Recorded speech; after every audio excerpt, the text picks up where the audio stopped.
fonction. Mais la vie du corps dépend aussi des membres. J'allais dire qu'un seul membre peut affecter tout le corps. Allez-y comprendre, tu peux avoir une inflammation dans le doigt, mais c'est tout le corps qui est malade. Parce que tes yeux ne voient pas, on t'appelle aveugle. L'identité d'une personne change parce qu'un seul membre ne marche pas. Tu seras sourd parce que tes oreilles n'entendent pas. On change ton nom. On te donne une autre appellation parce qu'un membre de ton corps ne marche pas. Allez-y comprendre le principe que tout membre inerte dans le corps rend le corps malade ou infirme. Parce que ta main n'agit pas, on t'appelle infirme.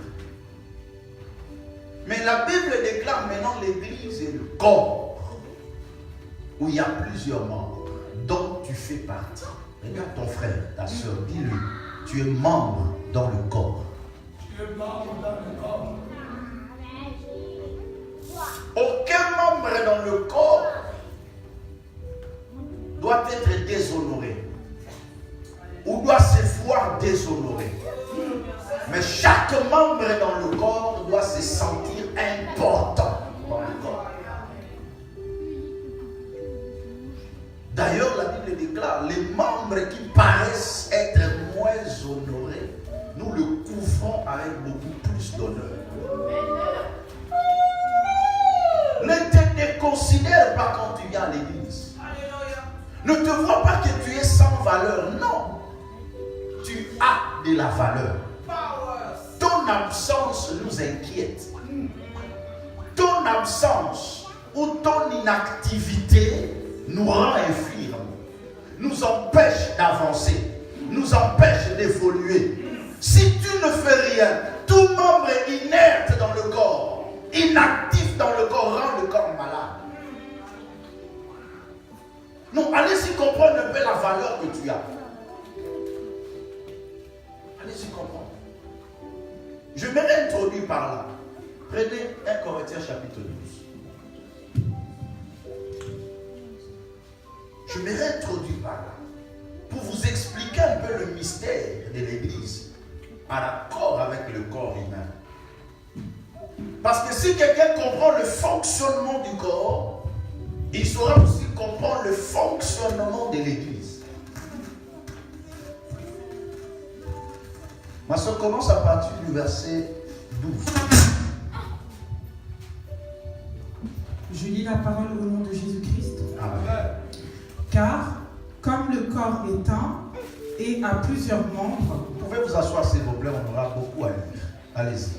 et comme tous les membres du corps, malgré leur nombre, ne forment qu'un seul corps. Allez-y doucement avec moi. Le corps est un, mais il y a plusieurs membres. Ce qu'il faut d'abord retenir, avancer. Malgré leur nombre. Malgré leur nombre, mais forment qu'un seul corps. Ainsi en est-il de Christ. Voilà. Nous avons tous, en effet, été baptisés dans un seul esprit, pour former un seul corps, soit juif, soit grec, soit esclave, soit libre, et nous avons tous été abreuvés d'un seul esprit. Quand nous sommes à l'église, nous nous réunissons en plusieurs nationalités. Il peut y avoir des Congolais, Camerounais, Tchadiens, des Européens, des Français, que sais-je encore. Nous nous réunissons, mais la Bible déclare, nous faisons qu'un seul corps. Il n'y a ni juif, ni grec, ni français, ni congolais. Parce que nous formons un corps. Avancez. Ainsi, le corps n'est pas un seul membre, mais il est formé de plusieurs membres. Ok. Si le pied disait, parce que je ne suis pas une main, je ne suis pas du corps. La première problématique, c'est l'identification à. Dans le mystère corps, on ne peut pas s'identifier à une autre personne. Sinon, on va se sous-estimer. Je donne un exemple. On dit le pied dit ceci. Comme je ne suis pas une main, c'est que je ne fais pas partie du corps. C'est tout simplement parce que le pied voit que je ne fais pas la même fonction que la main. Or que chacun, la première des choses à retenir, chaque membre dans le corps a sa fonction qui est différente de l'autre. 1 Corinthiens 7,7 nous dit, chacun tient de Dieu un don particulier. L'un d'une manière, l'autre d'une autre. Donc, le pied ne peut pas dire, moi je ne suis pas du corps parce que je ne suis pas une main. Non, il est du corps parce qu'il est pied. Et il a sa fonction. Continue. Retenez le premier point. Chaque membre a sa fonction. Allez-y. Si le pied disait, parce que je ne suis pas une main, je ne suis pas du corps, ne serait-il pas du corps pour cela? Voilà. Et si l'oreille disait, parce que je ne suis pas un œil, je ne suis pas du corps, ne serait-elle pas du corps pour cela? Si tout le corps était œil, où serait l'ouïe? Voilà. S'il était tout ouïe, où serait l'odorat? Ne cherche pas que tout le monde soit comme toi et ne cherche pas que tu sois comme tout le monde. On dit, mais si tout le corps était l'œil, où serait l'oreille? On devient fantôme. Tu ne peux pas tout faire. Chacun doit connaître sa place. Chacun doit connaître ses limites. Chacun doit connaître sa fonction dans l'église.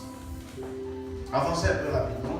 Maintenant, Dieu a placé chacun des membres dans le corps comme il a voulu. Dieu a fait quoi? A placé dans le corps comme il a voulu. Donc ça dit, cela ne dépend ni de celui qui veut ni de celui qui court. Je ne peux pas dire à Dieu, parce que moi je suis œil, ne me mets pas à la tête, mets-moi dans le ventre. Dieu sait pourquoi il a mis l'œil sur la tête et puis en haut. Il sait pourquoi. Toi tu ne peux pas dire non, moi je ne veux plus rester là, je veux être ici. Tu deviens monstre. Et c'est comme ça que l'église devient de plus en plus monstrueuse. Pourquoi? Parce que nous voulons inverser les places. Personne ne veut rester dans sa place. Amen. Et qu'est-ce qui va se passer? L'oreille quitte ici, vient ici, l'œil vient là-bas. Amen. Et c'est comme ça que nous sommes en train de détruire l'église du Seigneur. Avancez. Je vais terminer dans 2 minutes ce point. Si tous étaient un seul membre, où serait le corps? Maintenant donc, il y a plusieurs membres et un seul corps. L'œil ne peut pas dire à la main, je n'ai pas besoin de toi. Voilà encore un problème qui s'oppose. Les conflits dans l'église. Un œil qui s'élève, il dit, la main, je n'ai pas besoin de toi. Ou un pied dit à la main, je n'ai pas besoin de toi. Mais qu'est-ce qui va se passer? Quand tu es pied, tu n'as pas besoin d'une main. Cependant, c'est la main qui travaille. C'est la main qui prépare. C'est la main qui fait manger le corps. Mais allez-y comprendre, tu n'as pas besoin de lui. Qu'est-ce qui va se passer? Le corps ne va pas manger. Et quand le corps ne va pas manger, qui porte le poids du corps? Ce n'est pas le pied. C'est ainsi que l'homme qui n'a pas mangé, parce que le pied s'est fâché contre la main, tout le poids du corps maintenant se repose sur le pied et le pied n'arrive plus à avancer. Regarde ton frère, dis-lui, j'ai besoin de toi. J'ai besoin de toi. Aggrave encore la situation, dis-lui, j'ai tellement besoin de toi. J'ai tellement besoin de toi. Sans toi, je ne peux pas avancer. Sans toi, je ne peux pas avancer. C'est comme ça qu'il faut considérer les autres dans l'église. Ne dis pas que non. Si tu ne veux pas venir, tu peux rester. Non, il est important. Il doit être là. Si tout le monde me disait ce matin, aujourd'hui je ne veux pas aller à l'église, les autres vont venir. Toi tu le dis, toi tu le dis, toi tu le dis. Qui va venir ici? Je vais prêcher qui? Je prêche pourquoi? Et je prêche qui? C'est toi, non? Et alors, c'est parce que tu es là, tu es important. Amen. Tu es important. Ne dis pas à l'autre que non, je n'ai pas besoin de toi. Donc, même si tu ne fais rien, l'église va avancer. Et surtout ça, c'est un langage que le pasteur doit extrêmement éviter. Un langage très dangereux que même les responsables, les collaborateurs doivent extrêmement éviter. Je n'ai pas besoin de toi. Non, on a besoin de lui. Parce que son absence peut emboîter sur la marche de l'église. Continue. Ni la tête dire aux pieds, je n'ai pas besoin de vous. Allez-y comprendre. La tête dit aux pieds, je n'ai pas besoin de vous. Mais c'est lui qui le porte. Le problème, c'est que tu ne sais pas la valeur de l'autre. Tu ne sais pas que c'est lui parfois qui te porte. Il est ton pied. Mais parce que toi, tu es le cerveau moteur. Là où il y a de l'intelligence, là, ça y est, tu négliges le pied. Voilà, c'est ça. Tu ne vas pas avancer, tu vas rester là. Allez-y, ma soeur. Mais bien plutôt, les membres du corps qui paraissent être les plus faibles sont nécessaires. Les membres du corps qui paraissent être faibles, mais sont nécessaires. Ils paraissent faibles, comme si ce n'est pas important, mais sont nécessaires. Donc tu peux regarder ton prochain là, tu vois qu'il est. Lui là, il ne fait rien, il est faible. Mais il est nécessaire. Il pourrait nous être nécessaire, même un peu plus chaud. On a besoin. Tu sais, chez nous, il y a un adage que l'on dit. Qui sait qu'il n'a pas osé là. Parce qu'à un jour, après le retour au diamant dans cela. Donc tu as un enfant qui est insensé. Ne le rejette pas, garde-lui. Parce qu'un jour, en se promenant comme ça, il peut ramasser une pierre précieuse. Et il vient te donner. Comme il ne connaît pas la valeur, il ramasse seulement les pierres. Mais quand toi tu viens, tu vois, mais c'est un diamant. Mais qui l'a rapporté? Un qui sait. Les membres qui paraissent être faibles, mais sont nécessaires. Comme ils sont nécessaires, c'est qu'ils vont jouer un rôle important plus tard. Continue. Et ceux que nous estimons être les moins honorables du corps, nous les entourons d'un plus grand honneur. Cependant, les membres que nous considérons n'ont pas d'honneur. Mais subitement, on le couvre avec un plus grand honneur. Il était une fois, les membres du corps se sont réunis un jour. Ils ont dit, on va célébrer une fête aujourd'hui à l'honneur du choix d'un roi que nous allons nommer sur la tête du corps. Ils ont lancé les invitations. Tous les membres du corps sont venus. Les oreilles étaient là, les pieds, les mains, les doigts. Tout le monde est venu en réunion. Ils ont mangé, ils ont bu. Après, lors des élections, ils ont choisi le cerveau comme étant leur chef. Le cerveau commence à faire le travail, commence à commander. Pied marche, le pied marche. Le main, allez, prends la nourriture, prépare. Les yeux, regardez bien pour que ça soit bien cuit. La langue, il faut goûter un peu. Est-ce que c'est bon? Oui, c'est bon. Oh, chef? Oui, chef.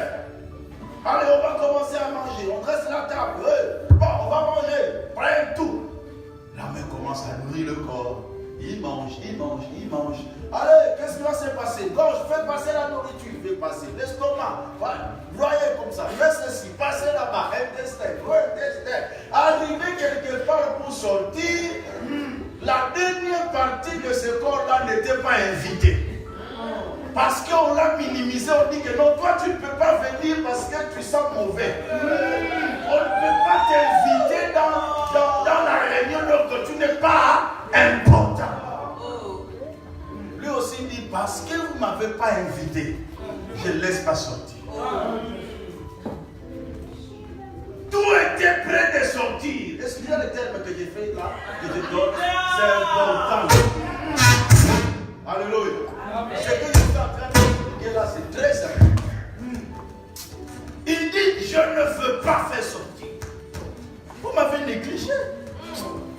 m'avez pas invité. Alors, qu'est-ce que je fais? Je ne fais rien. Le cerveau lui donne l'ordre. Je t'intime, ouvre-toi. Il dit rien. Je ne cède pas. Tu sais qu'est-ce qui s'est passé? Comme il ne fait pas sortir, c'est tout le corps maintenant qui commence à souffrir. Le corps commence à transpirer. Les pieds. Parce qu'une seule partie ne veut pas travailler. Il dit parce que vous m'avez négligé. Non, prenez seulement l'image si tu es constipé. Prenez seulement l'image. Hein? Prenez seulement l'image, allez-y comprendre. Vous êtes trop adultes. Comprenez ce que je dis là. Il ne veut pas. Le cerveau dit, oh, baby. Assemblée générale extraordinaire. Venez de toutes parts, venez de toutes parts. Nous avions négligé une personne. Nous avions le moine, le faible, celui qui n'était rien. Mais aujourd'hui, non, il a de la valeur. Qui a dit Amen? C'est à partir de ce jour-là, ils l'ont supplié. Il dit ouvre-toi, pardon. Ouvre-toi. En ton nom. C'est à partir de ce jour-là qu'on a eu la décision de le couvrir très bien. Parce qu'il a de la valeur.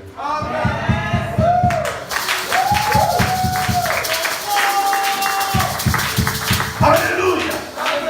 Regarde ton frère, ne me néglige pas. Je suis important. Même en peu de choses. C'est ça l'église. Alléluia. Alléluia. L'église grandit quand on comprend bien ces choses. Quand chacun se dit non, je ne viens pas dans cette assemblée comme un spectateur. Mais j'ai un rôle à jouer. J'ai un travail à faire.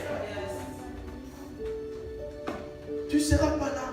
Tu viens le culte le dimanche, tu rentres chez toi. Tu viens le dimanche, tu rentres chez toi.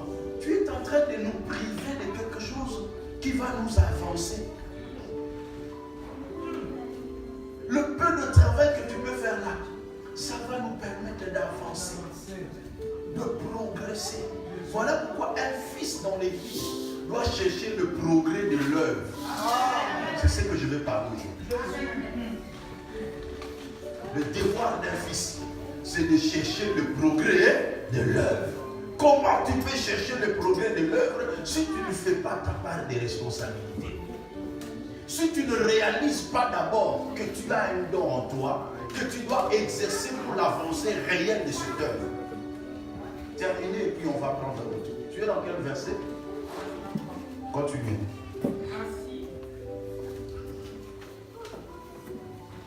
Ainsi, nos membres les moins honnêtes reçoivent le plus d'honneur, tandis que ceux qui sont honnêtes n'en ont pas besoin. Dieu a divisé le corps de manière à donner plus d'honneur à ceux qui en manquaient.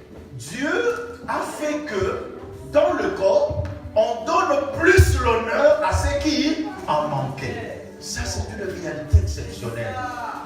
Donc, c'est-à-dire qu'il y a certains membres dans le corps, d'une manière logique, ils ont déjà l'honneur. Mais il y a d'autres membres, ils n'ont pas d'honneur d'office.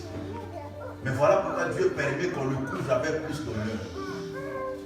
Quand je viens chez mon frère, tu as de beaux yeux, hein? Alléluia. Le yeux reçoit l'honneur, n'est-ce pas? Pourquoi? Parce que c'est déjà visible. Alléluia.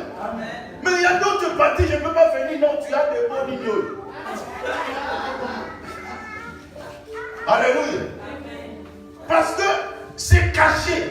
Tu le couvres avec beaucoup plus d'honneur. Il y a d'autres parties qui restent impersonnelles. J'allais dire une seule personne parfois qui le voit. Mais nous, on ne le voit pas. Ça n'a pas de sens. Ça n'a pas d'honneur chez nous. Mais on le couvre avec beaucoup plus d'honneur. C'est ça l'église. Ça dit qu'il faut savoir protéger les faibles. Ceux qui paraissent comme faibles. Il faut le protéger. Oh, lui, il ne fait rien à l'église. Même s'il ne vient pas, on n'a pas besoin de lui. Il est faible, on doit le protéger. On doit le protéger, on doit l'encadrer, on doit l'enseigner parce qu'il sera nécessaire. Non, je suis venu vous dire, nous vous aimons.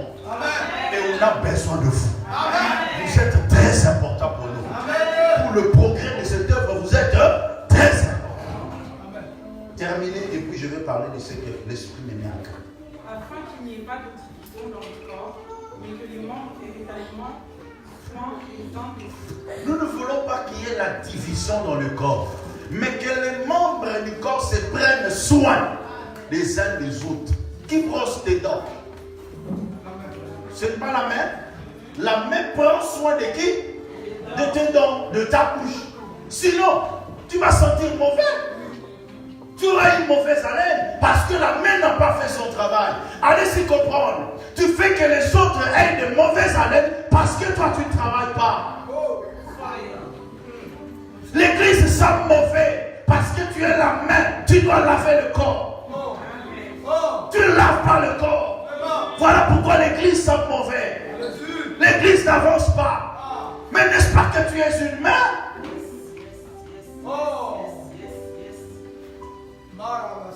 Il n'y a pas de fidèles simples dans l'église. Par rapport au mystère du corps, Dieu a dit que nous sommes le corps. Nous sommes plusieurs membres. Mais quel est le membre du corps qui n'est pas important? Quel est le membre du corps qui ne fait pas son travail? Vous savez, même les cils ici, même les cils a un travail à faire. A un travail à faire. Ça te protège. Parfois des sueurs brusques qui tombent, parfois des poussières, ça te protège. C'est important. Acclamez pour la gloire du Seigneur.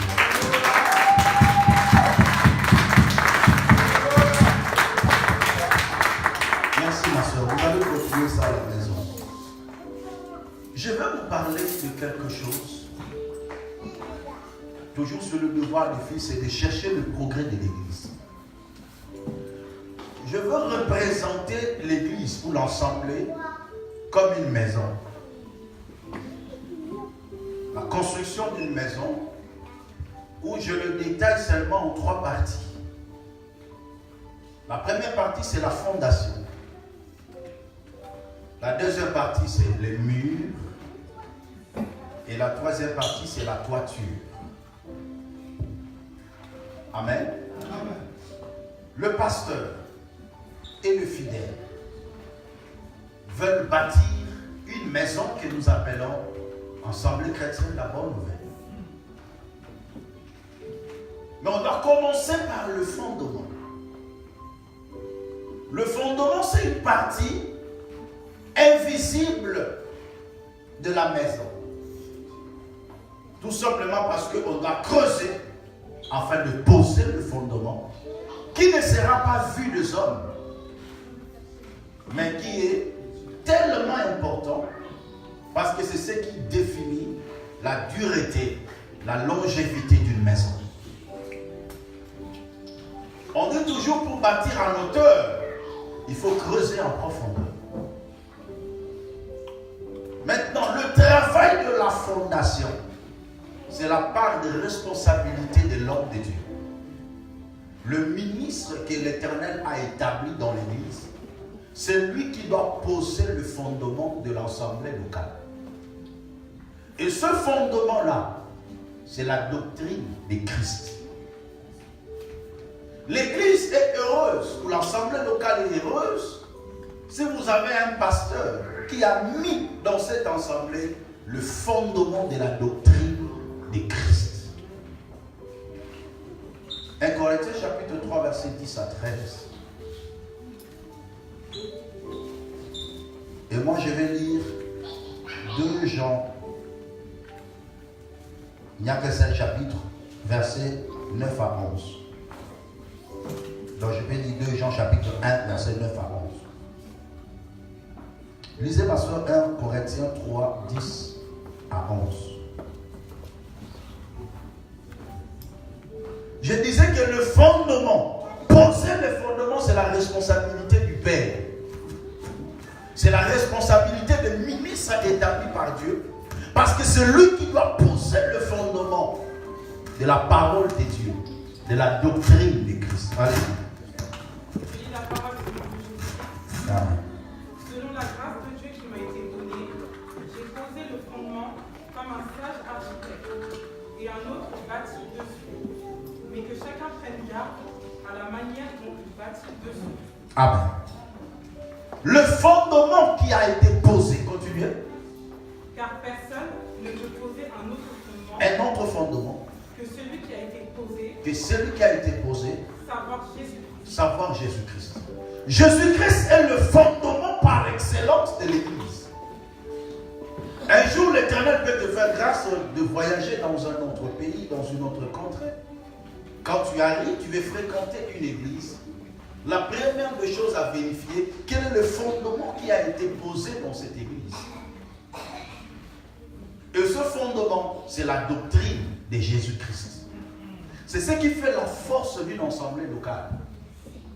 La longévité, la vie d'une église. 2 Jean 9 à 11, la Bible déclare, quiconque va plus loin et ne demeure pas dans la doctrine de Christ n'a point Dieu. Celui qui demeure dans cette doctrine a le Père et le Fils. Si quelqu'un vient à vous et n'apporte pas cette doctrine, ne le recevez pas dans votre maison. Ne lui dites pas salut. Car celui qui lui dit salut participe à ses mauvaises œuvres. Il n'y a que nous, le chrétien, du christianisme, surtout l'église des réveils, que nous avons une certaine légèreté en ce qui concerne la doctrine. Tu peux voir dans d'autres religions, dans d'autres ismes, quand quelqu'un lui apporte un autre message, une autre doctrine, qui n'est pas celle qu'il confesse, il ne va pas te recevoir. Il n'y a que nous, le chrétien, qui recevons tout le monde. Et s'il y a des adeptes qui ont la facilité d'être convertis, c'est le chrétien. Tu peux voir quelqu'un qui était chrétien, qui devient parfois musulman, ou qui devient féticheur, ou qui fréquente des féticheurs, mais il est chrétien. Il dit, quand quelqu'un vient à toi et il ne t'apporte pas le message de Christ, la doctrine de Christ, la Bible déclare, ne le recevez même pas dans ta maison. Ne le dis même pas salut. Parce que quand tu le salues, tu participes à ses mauvaises œuvres. C'est encore plus fort que ça. Combien de gens que tu reçois dans ta maison, ils viennent avec quoi? Tu sais, quand l'église est bien enseignée, tu vas réfuter bien le contradicteur. Tu vas t'attacher à la bonne parole. Le manque de connaissances dans l'église amène le chrétien à être superficiel. Cependant, Dieu a établi le ministre dans l'église pour le perfectionnement de ceux en vue de l'œuvre du ministère et de l'édification du corps de Christ, afin que nous ne soyons plus comme des enfants, flottants et emportés par tout vent de doctrine. Quelqu'un s'avance auprès de toi, il t'apporte un message qui n'est pas de Dieu, tu le reçois carrément, il t'amène dans certaines pratiques, et tu acceptes, mais tu es chrétien. Non, c'est pas normal. Un chrétien ne peut pas faire quelque chose qu'il n'a pas vérifié dans les Écritures. Tu rencontres un faux prophète dans la rue comme ça, il commence à te parler sur ta vie. Même le devin aussi le fait. Et après il dit, je vais te laver. Et toi là, lave-moi pour tous tes ennemis. Qui t'a dit que l'homme devient pur par l'eau qui va te laver? Mais la Bible déclare, vous êtes pur par la parole que vous avez écoutée. Prêche-moi la parole, cette parole va me sanctifier. Un point barre. Mais quand tu n'as pas cette connaissance, tu seras flottant, emporté à tout vent de l'autre. est-ce que la pratique qu'il te demande à faire est conforme à la Bible? Non, elle peut le courage de dire, prouve-moi un peu bibliquement ce que tu veux que je fasse. Et au moins ce kilo-là, même si tu n'as pas trop de connaissances, mais dis au moins à la personne, ce que tu veux que je fasse là, est-ce que tu peux me le prouver bibliquement? C'est la moindre des choses. S'il n'arrive pas à le prouver, ne le fais pas. Ne le reçois plus dans ta maison. Ne le reçois plus. Comment nous pouvons être facilement manipulés comme ça? Voilà pourquoi il est de la responsabilité de l'homme de Dieu de poser les fondements. Mais souvent nous avons des enfants rebelles. Le père peut poser les fondements, mais il sent que ce n'est pas suffisant. Il est tout le temps en l'air. Qu'est-ce que tu cherches? On ne sait même pas ce que tu cherches. Et jusqu'à ce que tu vas tomber entre les mains d'équipe.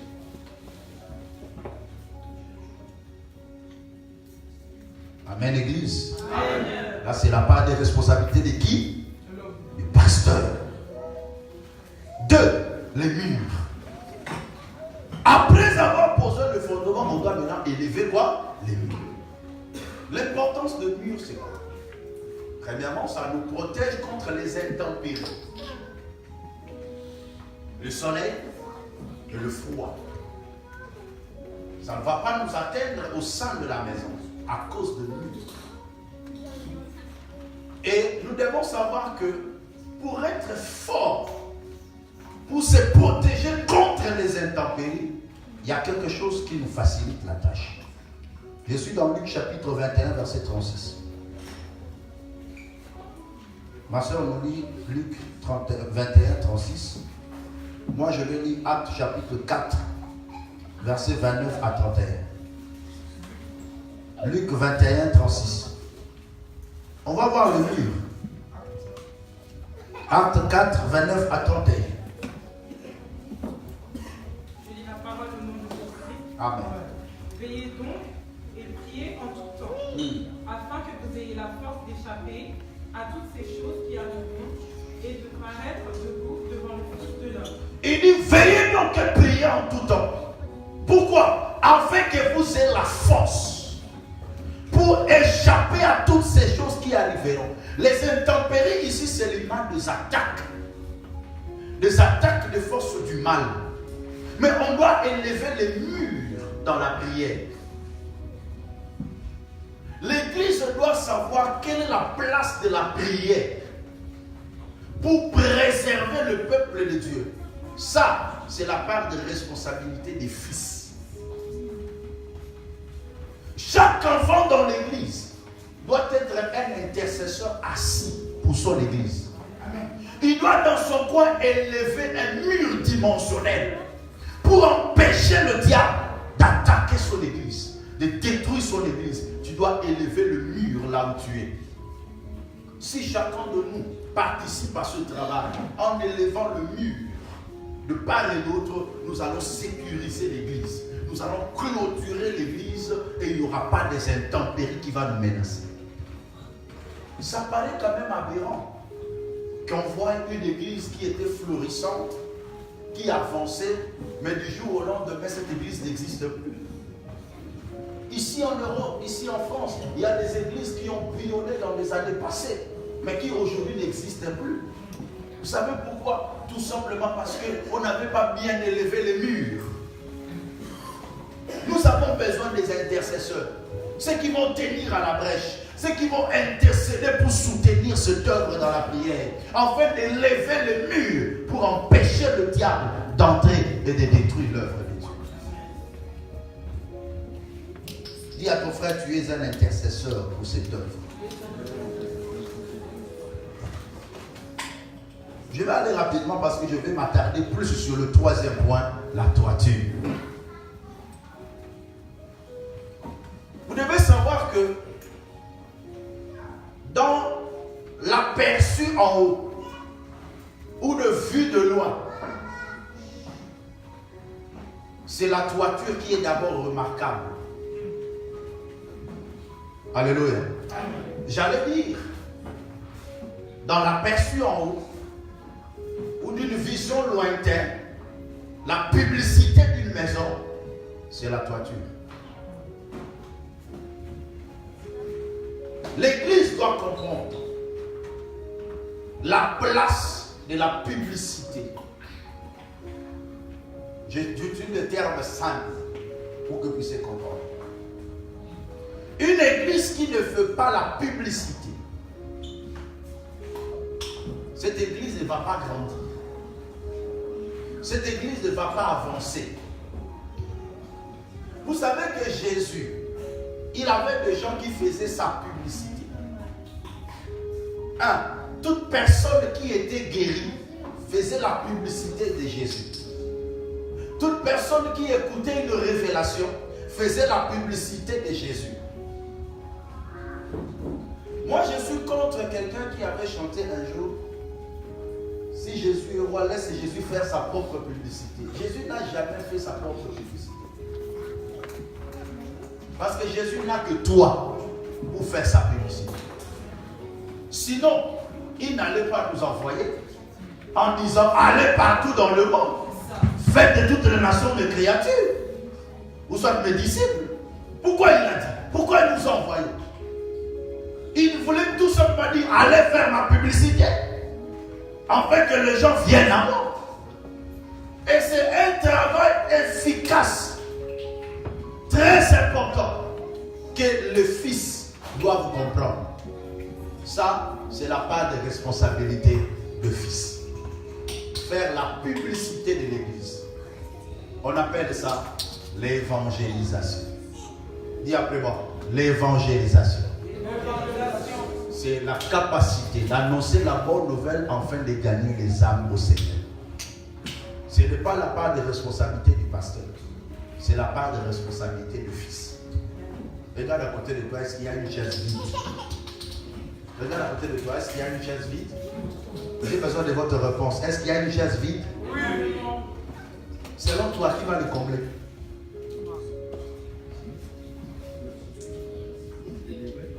Hein? La question que je te pose, selon toi, qui va combler cette place? L'évangélisation, c'est l'action d'aller dans le monde, de gagner les âmes et de le ramener auprès du Seigneur. Ça doit être un travail quotidien, un travail permanent, un travail régulier de chaque chrétien. Prenons juge. Je vais vous parler sur l'évangélisation. Juge chapitre 15. Versets 4 à 5. Je vois que vous dormez un peu, je vais vous réveiller. Alléluia. Est-ce qu'on est ensemble? Bon, je vais vous chauffer un peu. Juge chapitre 15, versets 4 à 5. La Bible déclare ceci. Samson s'en alla. Il attrapa 300 renards et prit des flambeaux.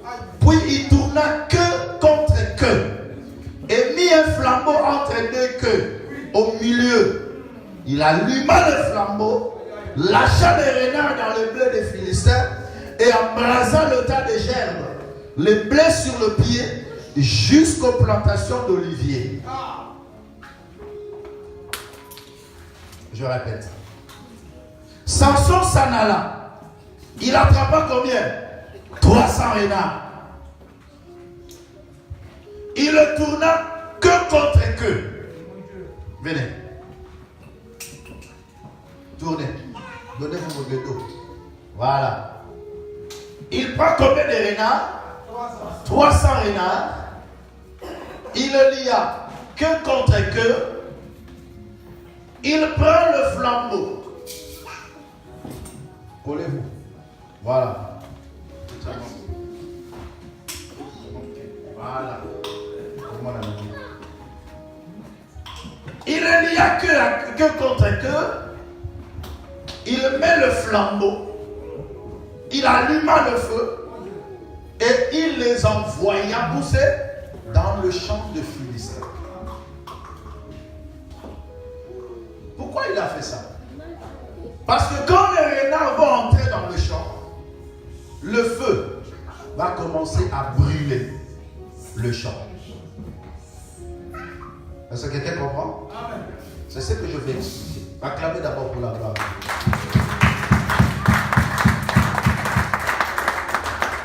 Alors, sois rapide maintenant avec moi. Il prend 300 renards. Ce n'est pas Samson qui est allé embrasser le champ. Mais c'était qui?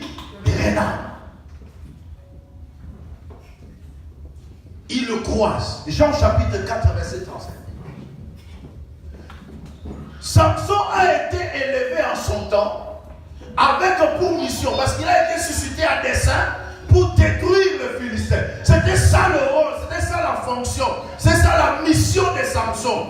Détruire le Philistin et libérer le peuple d'Israël.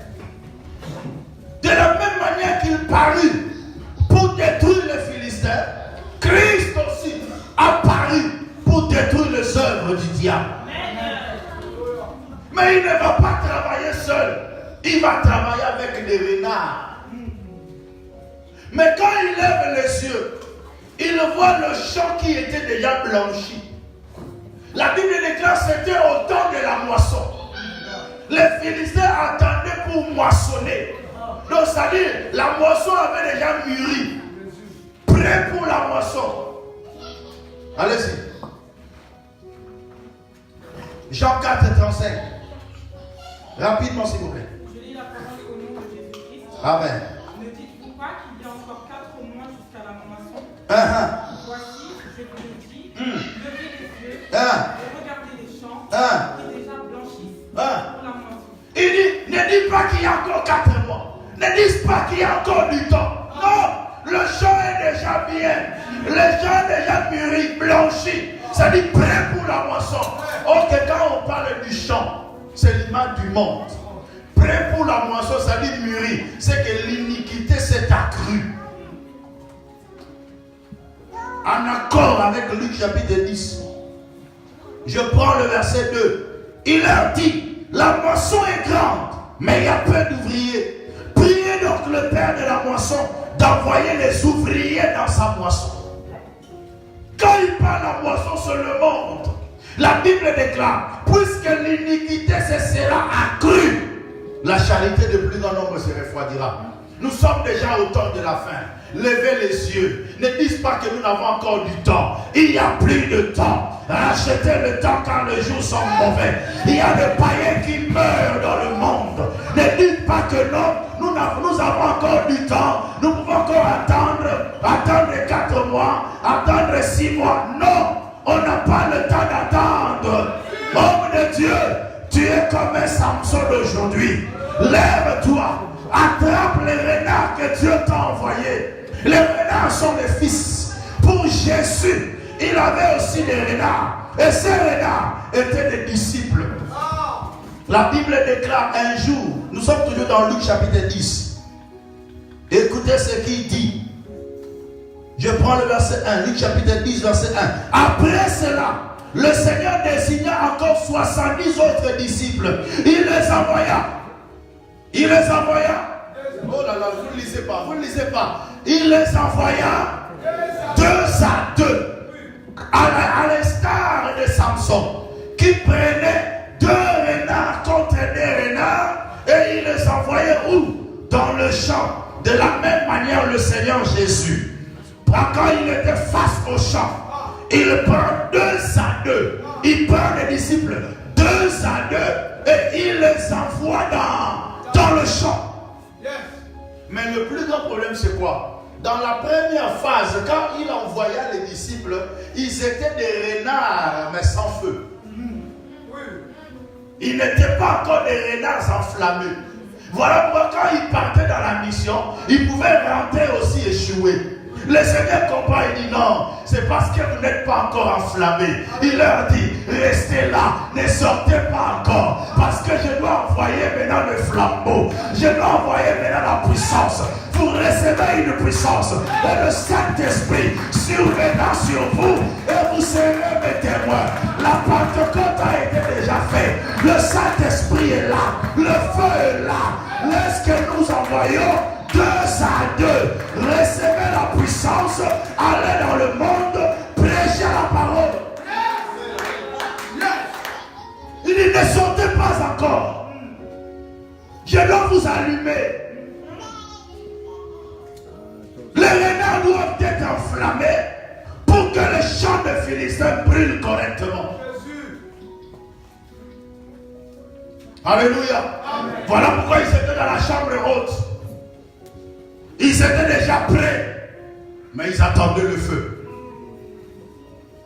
Et quand Christ a envoyé son feu, il avait déclaré, le feu descendit sur eux. Pierre qui était timide, Pierre qui était sans instruction, Pierre qui avait renié Jésus, mais parce qu'il a été enflammé, il se lève ce jour-là, il entre dans la moisson. 3000 âmes sont sauvées en une seule prédication. Bien-aimé, tu peux remplir cette église toi-même. Vous pouvez vous associer 2 à 2, vous pouvez remplir ces lieux. Vous avez le feu. Vous avez le feu. Je suis venu dire à quelqu'un, Dieu n'attend pas Pierre enflammé dans la chambre haute. Il veut voir Pierre enflammé sur le terrain, en train de gagner 3000 âmes. L'onction que tu reçois de Dieu, ce n'est pas pour bénir tes séboules à la maison, ce n'est pas pour bénir tes salades à la maison, mais c'est pour entrer dans le champ. Le champ est déjà mûr. Entre dans l'entreprise, prêche la parole.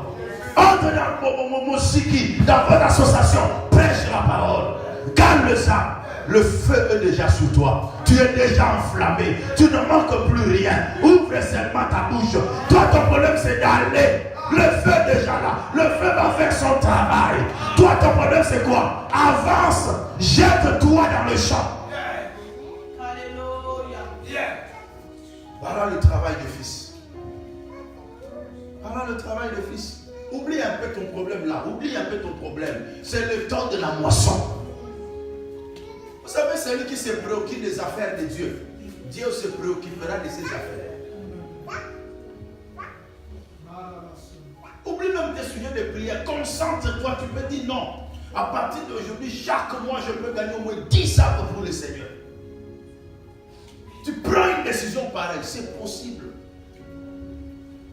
Parce que si tu arrives déjà à amener une âme, tu peux amener 2, 3, 4, 5, 10. Pourquoi pas? Est-ce que c'est impossible de le faire? Regarde ton frère, dis-lui c'est possible.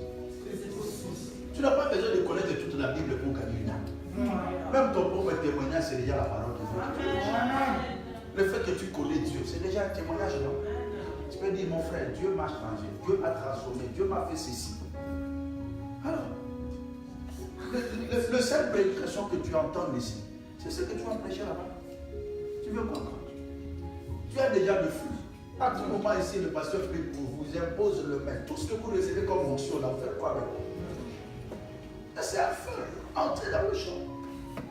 Dis à ton frère, ne cache plus ton onction pour toi-même. On reçoit l'onction pour annoncer la bonne nouvelle. Jésus a dit, l'Esprit du Seigneur est sur moi parce qu'il m'a ouvert. Il n'y a pas d'onction de mariage. Il n'y a pas d'onction de travail. Il n'y a que l'onction pour l'évangélisation.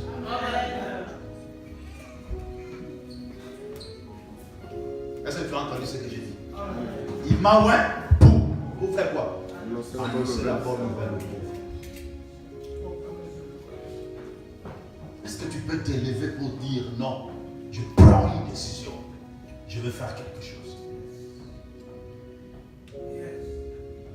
L'évangélisation se fait par la prédication, par le fait d'être envoyé dans le champ et gagner des âmes. C'est la part de responsabilité du Fils.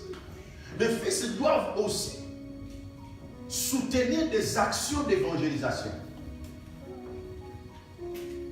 Comment soutenir des actions d'évangélisation? L'homme de Dieu peut programmer une campagne, il peut programmer des actions évangéliques. Ce sont des fils maintenant qui viennent pour soutenir. Financièrement parlant, matériellement parlant, pour l'évangélisation. Alléluia. Amen. Vous devez savoir une chose. Quand tu es fils à côté d'un père, sache-le que le père a un certain Goliath que toi tu vas tuer. Votre père a aussi son Goliath. Alléluia. Quel est le Goliath de ton père? Tu dois le connaître. Parce que c'est toi qui vas le tuer. Dans le ministère, le père a son Goliath. L'achat de la salle, ce n'est pas un Goliath pour toi. C'est un Goliath. Qui va l'achever? Hein? Qui va tuer ce Goliath? Le père pleure tous les jours. Qui va me tuer ce Goliath? Les gens sont en train de reculer. Mais nous avons besoin d'un David qui va affronter Goliath. Il dit, Père, moi je vais tuer ce Goliath. Vous avez la capacité ici d'avoir votre propre salle. Vous en avez la capacité. Mais parce que vous ne voulez pas en marcher. Amen. Parce que vous ne comprenez pas que vous êtes des fils qui doivent poser des actes concrets. On ne peut pas continuer chaque mois ici à payer la salle, à payer. Vous enrichissez d'autres personnes. Excusez-moi le terme. Mais avec le minimum d'organisation, dans moins d'une année, on peut avoir notre propre salle. Et ce Goliath là, tombe. Le père devient à l'aise, il fait son travail calmement. On peut faire des exploits.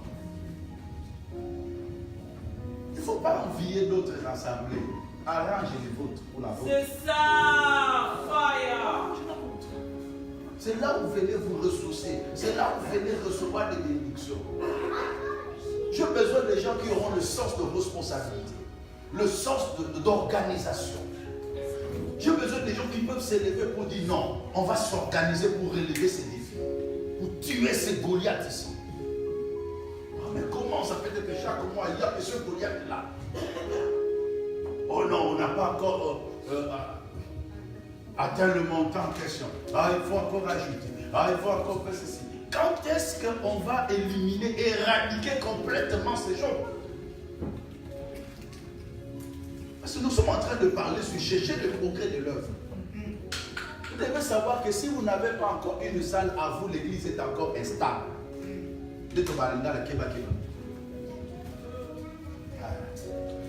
L'église n'est pas encore stable. Parce que vous n'avez pas de salle à vous. Aujourd'hui, on vous chasse. Vous allez commencer à chercher. Pendant que vous commencez à chercher là, il y a d'autres qui vont se décourager. Et surtout les bandits d'aujourd'hui. Aujourd'hui, ici, demain, là. C'est pas normal. Mais je suis venu réveiller un peu votre esprit. C'est ça le rôle de mon enseignement.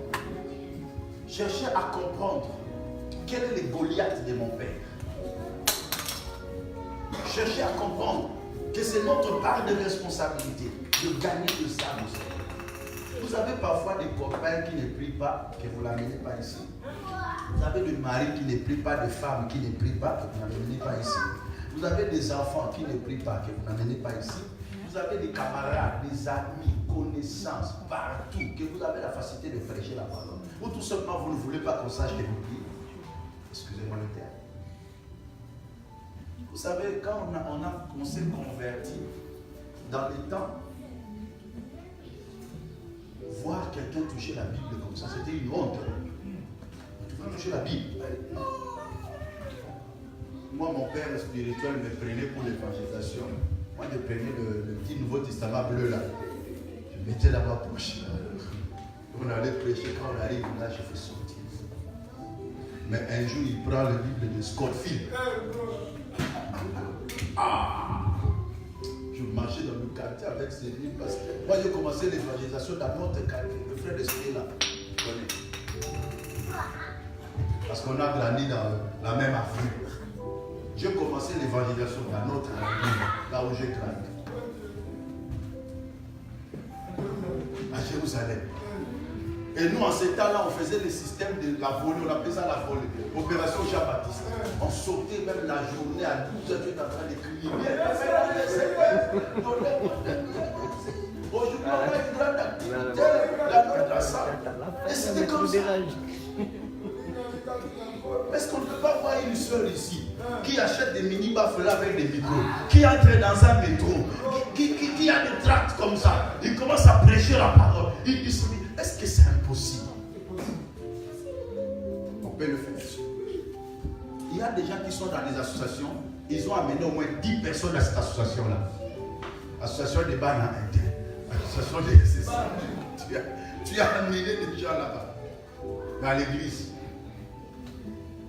Est-ce que j'ai parlé? Amen. Non, est-ce que je parlais? Amen.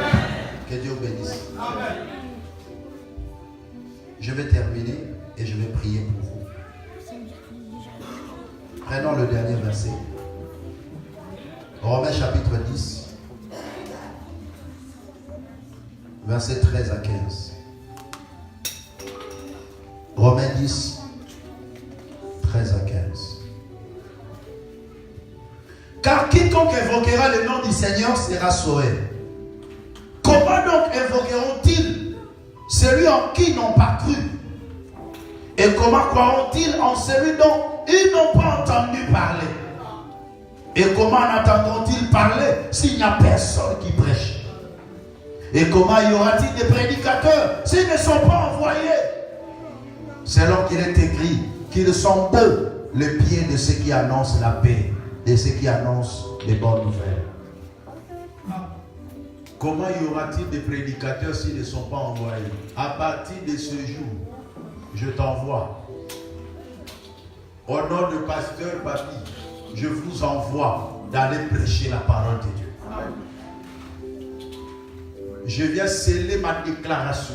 Je vous envoie. Et j'ordonne, partout tu passeras, quand tu ouvriras ta bouche pour parler de la part de Dieu, l'Esprit de l'Éternel touchera la personne. Amen. Son cœur va se convertir à Christ. Amen. Tu auras une parole convaincante en toi. Amen. Dieu va mettre la parole dans ta bouche. Amen. Tu ouvriras la bouche, mais c'est Dieu qui va parler. Amen. Donc je le déclare encore. Tu ouvriras la bouche, mais celui qui va parler, c'est Dieu. Amen. Parce que tu es un envoyé. Amen. Un envoyé ne parle pas avec son propre message. Il a le message d'une autre personne. Lui ne fait qu'ouvrir la bouche. Et c'est comme si c'est la personne qui parlait. Je suis venu te dire, va, ouvre la bouche. Et c'est Dieu qui va parler. Amen. Tu ne vas pas comprendre que tu n'as pas beaucoup prêché, mais une personne est convaincue.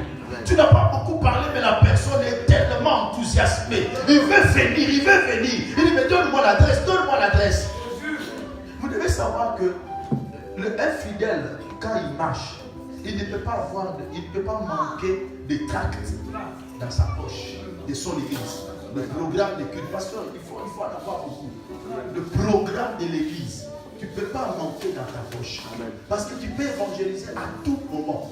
Je dis bien à tout moment. Même dans un train, tu rencontres une personne, tu es assis à côté d'une personne, que tu sens que non, c'est lui est un païen. Commence déjà, commence. Crie. Frère, c'est comme si tu draguais une fille là. Prêche la parole. Tu as le courage seulement de draguer, mais de prêcher, il n'y a pas le courage de toi. Oh là.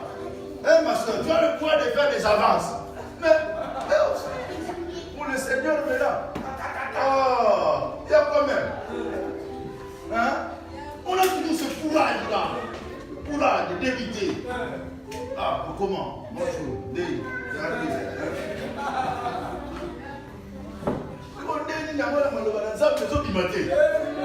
Le frère, la langue pèse pour faire sortir que Jésus t'aime. Mais pour dire moi je t'aime, c'est facile. Mais pour dire Jésus t'aime, c'est... Oh là. Oh là. Le thème là, ajoute Jésus défend. Hein?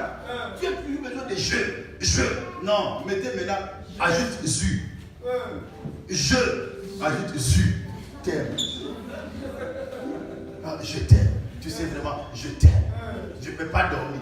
Ne dors pas aussi si tu ne prêches pas la parole. Amen. Tu sais, ma soeur, je ne peux pas dormir si je ne te prêche pas la parole. Je ne peux pas dormir. Mais oui. Il faut parfois des déclarations d'amour comme ça. Montre-moi ça. Fais-moi pas. Viens. Qui en a dans son sac? Qui en a? Il faut en avoir. Le programme, tu es avec le numéro de pasteur. Tu peux avoir ça comme ça dans ta poche. Tu as ça dans ta poche. Tu rencontres quelqu'un, tu leur parles, posez. Est-ce que je fais des vidéos de l'église?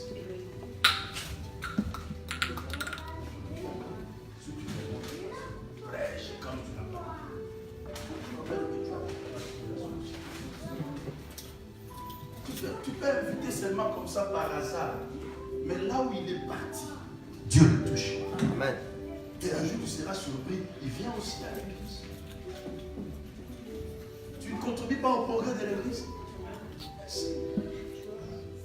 Et c'est un travail que c'est pas le pasteur seul qui va le faire. C'est le travail de nous tous. Que Dieu bénisse.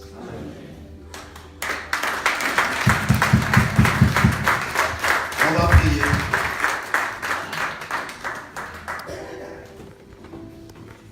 Aujourd'hui, ne prie pas pour tes besoins. Dieu lui-même va s'en occuper. Aujourd'hui, tu vas prier pour l'église. Lève-toi, s'il vous plaît. Tu vas prier pour le progrès de l'église. Tu vas prier pour l'avancement de l'église. Tu vas prier pour la croissance de l'église. Que l'Éternel ajoute à l'église ceux qui sont sauvés. Que l'Éternel soutienne ton église. Élève tes mains bien-aimées dans le Seigneur. Commence à prier pour l'église. Dis Seigneur, je suis un renard. Je dois gagner les âmes, les ramener ici. Prions tous ensemble au nom de Jésus-Christ. Alléluia, alléluia, alléluia, alléluia.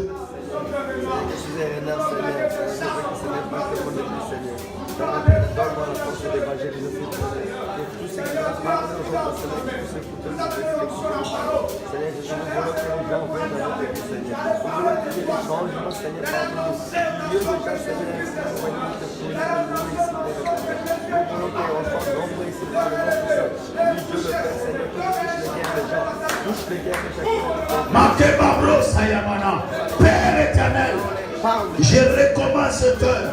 Je recommence cette assemblée. Entre tes mains, Jésus. Je prie pour l'assemblée chrétienne la bonne nouvelle. Je prie, Seigneur, pour que tu soutiennes cette assemblée. Je prie, oh Dieu, que tu suscites des fils et des filles dignes qui vont chercher le progrès et le développement de cette assemblée. Dans le nom de Jésus. Ils sont comme des renards. Ils sont comme des renards. Envoyés pour embrasser le champ. La moisson est déjà blanchie. La moisson est grande. Mais il y a plein d'ouvriers. Oh Dieu, fais de chaque membre de cette église un ouvrier dans ton œuvre. Dans le puissant nom de Jésus. Dans le puissant nom de Jésus. Mekaradabro. Mekalusa makorobo shike. Ikara kabro senderebeko. Ukabra sandarabadiko. Onorobo ikababose. Yenderebabro sayababa.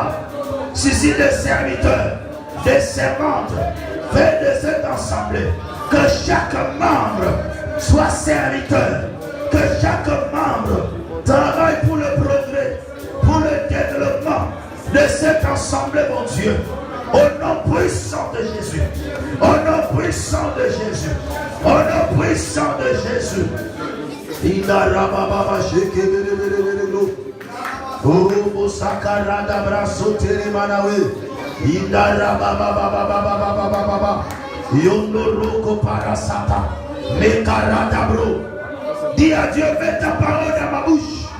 À chaque fois que j'ouvrirai la bouche pour parler de ta part, pour gagner les âmes, que la puissance de la conviction puisse m'accompagner. Prions tous ensemble. Prions tous ensemble. Prions tous ensemble. Prions tous ensemble. Seigneur, mets ta parole dans la bouche de tes enfants. Mets ta parole dans la bouche de tes enfants. Au nom puissant de Jésus. Au nom puissant de Jésus. Au nom puissant de Jésus. Marakabra Sande. Mekaluza Kabara Sant. Indoroko Pura Sende. Mekaluse Kera Mabrosa. Mets ta parole dans la bouche de ton peuple. Mets ta parole dans la bouche de tes enfants. À chaque fois qu'ils ouvriront la bouche, Père éternel, que ta puissance agisse. Que ta puissance agisse. Au nom de Jésus-Christ. Au nom de Jésus. Au nom de Jésus. Parce que tu le feras. Que l'Éternel se souvienne de toi. Que l'Éternel te souvienne de ta femme, qu'il se souvienne de ton mari, qu'il se souvienne de tes enfants, qu'il se souvienne de ton travail, qu'il se souvienne de tes affaires. Parce que tu chercheras son intérêt. Que la gloire de Dieu t'accompagne. Que le miracle t'accompagne.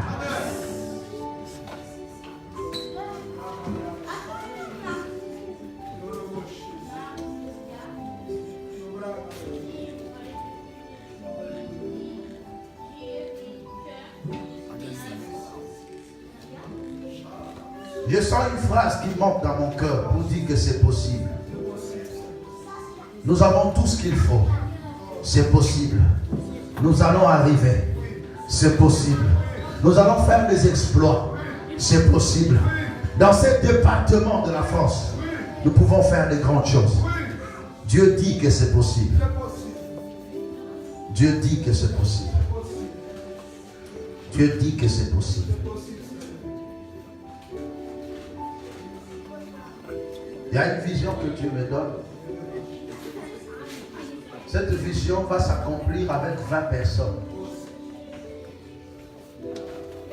En accord avec l'homme de Dieu. On va appeler 20 personnes. On va s'asseoir. Et je vais vous dire ce que l'Esprit me dit. Nous allons tuer les Goliaths du Père. J'aurai besoin de 20 personnes. Tu as le papier, tu as un travail. J'ai besoin de 20 personnes. Je vais faire une réunion ensemble avec l'homme de Dieu. Je vais vous donner des orientations que l'Esprit me donne. Et on va tuer les Goliaths du Père. Si tu es là, tu es prêt à affronter. Viens ici. Tu ne prends aucun engagement d'abord. Mais tu as le papier, tu as un travail stable. Passe ici devant. J'ai besoin de 20 personnes.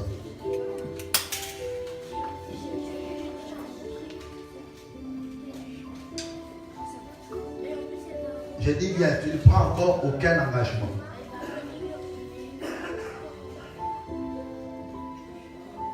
Je pourrais prendre une autre personne au second culte.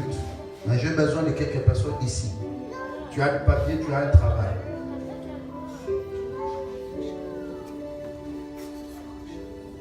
J'ai déjà 3, 4, 5.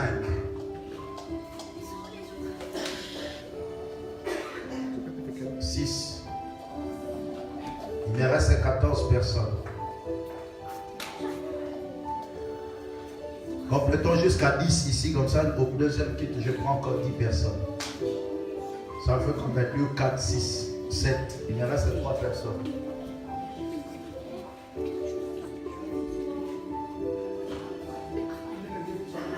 Pardon? Il me reste une personne.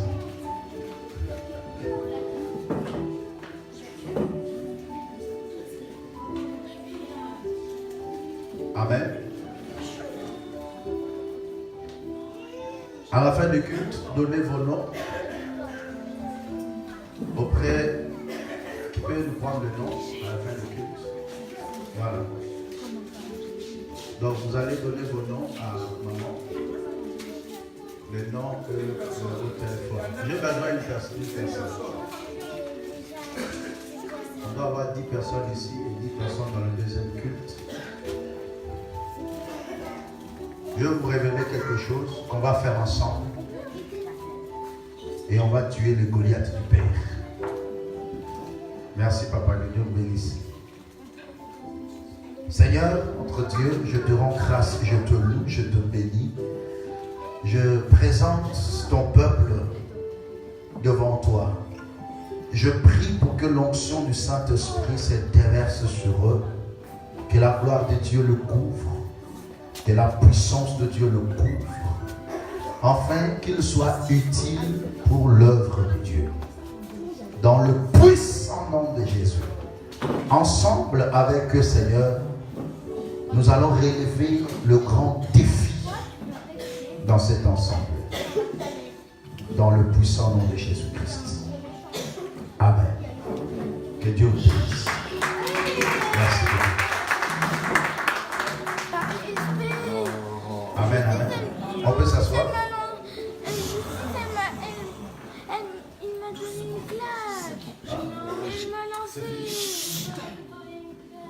fini. Mais j'ai fini. Mets-toi là. Amen, amen. J'ai terminé, j'ai fait la prière et puis j'ai continué. Il y a encore d'autres choses à faire. Juste l'autre fois, c'est fini. Moi, je respecte l'heure. Amen, amen. Voilà. Je vais prier. Seigneur, merci. Merci pour ta grâce, merci pour ta parole. Merci pour le Saint-Esprit. Tu vas accomplir de grandes choses en cette assemblée. Tu vas relever des grands défis. Et tu vas bénir ton peuple. Au nom de Jésus-Christ. Amen. Que Dieu bénisse. Merci.